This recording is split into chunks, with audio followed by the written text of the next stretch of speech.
Hey everyone, how y'all doing? Time to bring some focus to your favorite and not so favorite geeky films. Cam here and welcome back to Cam in Focus.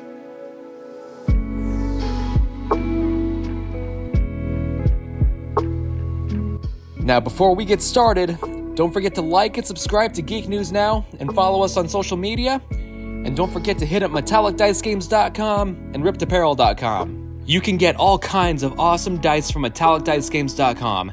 And don't forget to use the code GNN at checkout for 10% off. And over on riptapparel.com, there's all kinds of awesome geeky shirts that you can get. Code GNN10 for 10% off. Here we go. Alright, so since the Obi-Wan series is the hot topic these days, people have been getting nostalgic for the prequels. And yeah, I totally get it. The series has definitely been hit or miss with me, but I can't lie and say that it hasn't given me a fresh respect for the trilogy. But it also calls to attention something else too. Things that could have made the prequels better. So I want to discuss my thoughts on that here.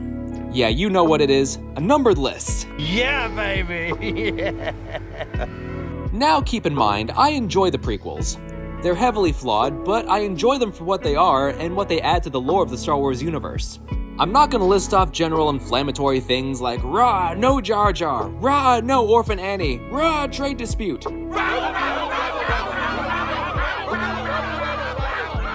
I try to be as fair as I can for the sake of my love for Star Wars. And yes, I know plenty will disagree, and that's totally cool. Let me know in the comments what you think could have made the prequels better, or if you think they're perfect the way they are. I'll be tackling these films one film at a time. So without further ado, let's dive right into my top 5 small changes that could have made The Phantom Menace better. Number 1. Give us more examples of Anakin's Force sensitivity.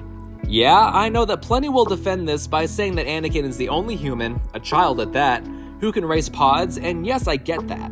However, like the majority of the dialogue in the prequels, how special Anakin is only told to us and not adequately shown.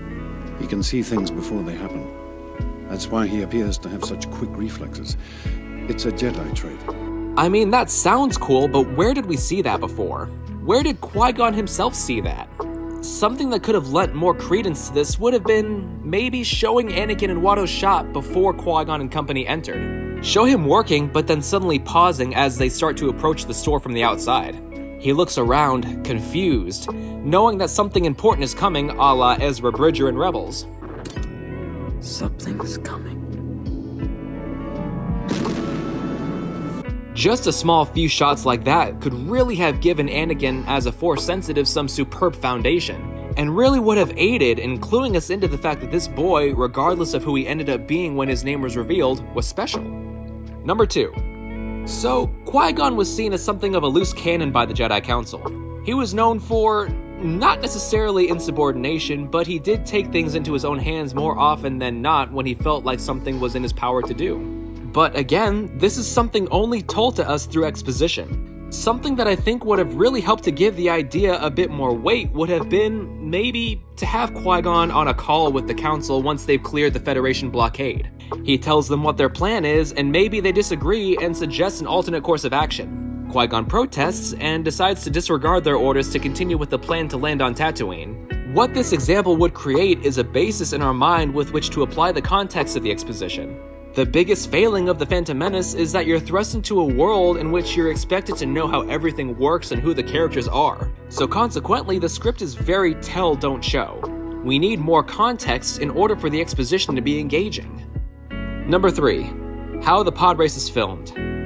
Yeah, I know that a lot of people enjoy it, and I get it, but I truly wish that it was filmed in a more exciting way.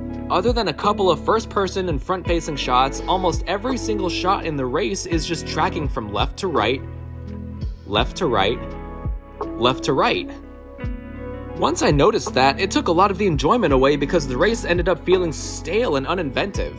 When I go back and watch the film nowadays, I tend to skip over that scene entirely because it just doesn't excite me anymore. With more inventive shots and some clever editing, this could have been one of the most amazing races ever, but it kinda just feels like it skates the status quo and nothing beyond. Number 4.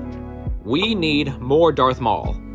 Yes, I know that in a lot of cases less is more, and the same can be said for Maul's role in the film, but I could have done with just a tiny bit more, well, more. As a villain, he functions really as nothing more than a combative decoration. And in some ways that works, but it leaves me as a viewer wanting. If they had just had maybe a 45-second scene of him silently meditating on his ship as he approached Tatooine, that right there would have done so much to ground him as a character whose power follows a similar trajectory to the Jedi. He doesn't even need to say anything. Ray Park in his Maul makeup is intimidating as hell without words. But to have him relegated to be basically a spectator until stuff hits the fan, in my opinion, does a disservice to what having this character in the film means for the lore of the universe. And number 5, I really could have used more of the master-student dynamic between Obi-Wan and Qui Gon. They have tiny exchanges of dialogue here and there that kind of lean in that direction, but for the most part, their dialogue is just Qui Gon saying something and Obi-Wan disagreeing with him. It doesn't come off as master and apprentice, more like a surly older brother and his annoying kid brother. The new canon in books and other media has kind of built on it a bit, and yes, I appreciate them making the prequels better through context, but that doesn't mean that what the prequels gave us was enough. The original trilogy was filled with good master and apprentice dynamics between Luke, Kenobi, and Yoda, but in the prequels, I just don't feel that. Maybe a small scene of Obi-Wan feeling doubt towards his master's decisions, followed by Qui-Gon instructing him to center himself and trust the flow of the Force. Even something as small as that would have elevated the on-screen dynamic of the relationship in so many ways. Well, that's all I got for you today. Do you agree with my suggestions on how to make the Phantom Menace better? Let me know in the comments below. Don't forget to like and subscribe to Geek News Now and follow us on social media. And don't forget, MetallicDiceGames.com, code GNN, and RippedApparel.com, code GNN10. Have a wonderful day, everybody.